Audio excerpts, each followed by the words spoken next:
Ya tenemos Txapeldun del concurso de bertsolaris de Guipúzcoa. Bueno, para quien no sepa, Txapeldun es ganador en euskera. Y literalmente significa quien lleva la chapela.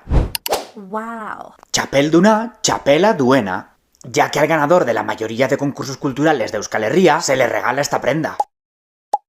Y en este caso, la ganadora del Bertsolari Txapelketa de Guipúzcoa es Alaia Martín, que ha ganado el concurso con un bertso dedicado a las amistades, aquellas que suelen ser la familia escogida. ¡Zorionak, Alaia!